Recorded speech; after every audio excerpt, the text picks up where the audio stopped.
சின்ன பசங்களாம் சேர்ந்து ஓடி ஓடி விளையாண்டுட்ருக்காங்க.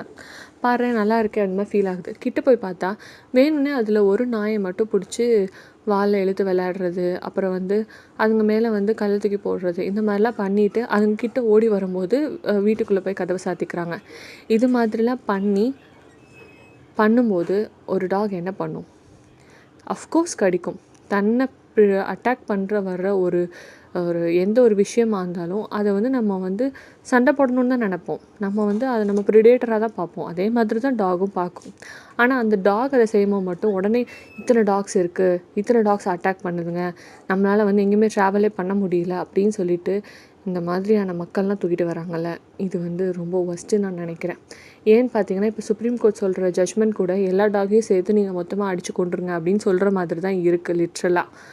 ஸோ நீங்கள் உங்களை சுற்றி இருக்கிற ஒரு பிரச்சனையை இப்படி தான் அணுகுவீங்களா? ஒரு ஹியூமன் தப்பு பண்ணா அப்படின்றதுக்காக எல்லா ஹியூமனுக்கும் நீங்கள் அதே தண்டனை கொடுக்குறீங்களா? ஒரு ஆண் தப்பு பண்ணான்றதுக்காக எல்லா ஆணுக்கும் நீங்கள் அதே தண்டனை கொடுக்குறீங்களா? ரோட்டில் எத்தனை வாட்டி எத்தனை பொண்ணுங்க போயிட்டு வராங்க.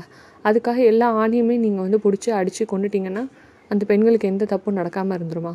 அது மாதிரி தான் இருக்குது இவங்க சொல்கிற இதெல்லாமே. ஸோ எல்லா ஆணும் தப்பு பண்ணுறது இல்லைன்னு பேசுகிறீங்கல்ல, எல்லா பெண்ணுமே தப்பு பண்ணுறது இல்லைன்னு பேசுகிறோம்ல, அப்போ அதே மாதிரி தானே டாக்ஸும். எல்லா டாக்ஸும் தப்பு பண்ணுறதில்ல. அப்போது இந்த டாக்ஸ் நிறையா இருக்கிறதுக்கான அதுங்க ஒருவேளை ஸ்ட்ரீட்டில் உங்களுக்கு டிஸ்டர்பன்ஸாக இருந்ததுன்னா அதுங்களை எப்படி கண்ட்ரோல் பண்ணணுன்றதுக்கான மெக்கானிசம் நோக்கி ஓடணுமே வழிய அதுங்களை மொத்தமாக அடித்து ஒரு இடத்துல போட்டு நீங்கள் உங்கள் இயல்பான லைஃப்பை லீட் பண்ணிடுவோன்னு சொல்கிறது it's against nature, against everything. நீங்கள் என்ன இதை பற்றி நினைக்கிறீங்க? மறக்காமல் காமெண்ட்ஸில் சொல்லுங்கள்.